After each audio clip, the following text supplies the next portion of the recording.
Welcome to biology class. We are doing chapter the respiratory system. Till now we have discussed the two processes of respiration, that is breathing and cellular respiration. Humans have a well-developed respiratory system that is responsible for breathing in oxygen-rich air and breathing out carbon dioxide. The path through which air travels to the lungs and back to the atmosphere is called respiratory tract. It comprises of nose, pharynx, larynx, trachea, bronchi, and lungs. Air enters the body through our nose. The nose is the initial opening for the respiratory system. It has two openings called nostrils. The nostrils lead to nasal cavity. The interior of the nose consists of nasal cavity divided by nasal septum. The nasal cavity is filled with mucous membrane and hair. It warms, filters, and purifies air before it is passed on to the lungs. Nasal hair trap the fine dust particles.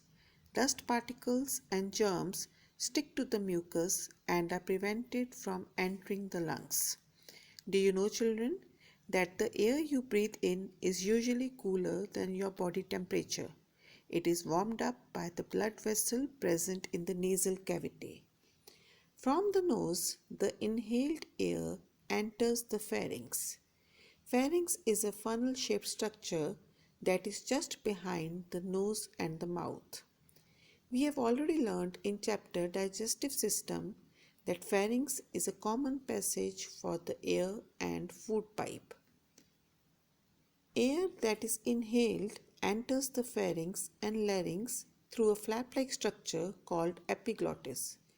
Epiglottis is located between the passage of pharynx and larynx. It closes the windpipe and stops food from going into the windpipe when you are swallowing some food. Pharynx is used for swallowing food as well as for breathing. The lower portion of pharynx leads to larynx, which is also called as the voice box.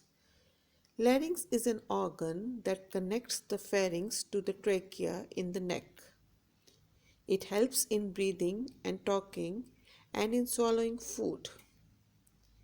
It directs the air to enter trachea and prevents the food from entering the respiratory system.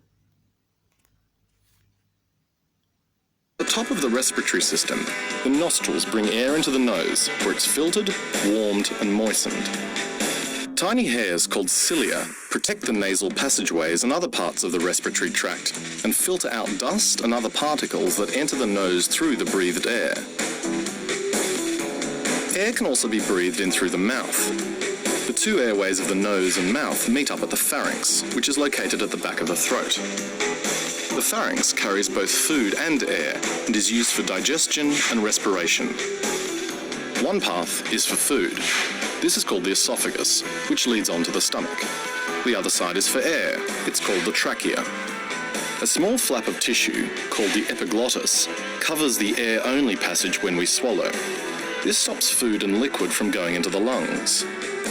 The larynx, or voice box, is located at the top of the trachea, the air-only pipe. This is where our vocal cords are. So today we have discussed three organs of respiratory system. These are nose and nasal cavity, pharynx and larynx. What is the role of hair in our nasal cavity? Why is it good to breathe through our nose and not our mouth? Why is it advised to not to talk while eating? So children, think about it. We will discuss it in our next interactive class. Thank you children. Stay safe.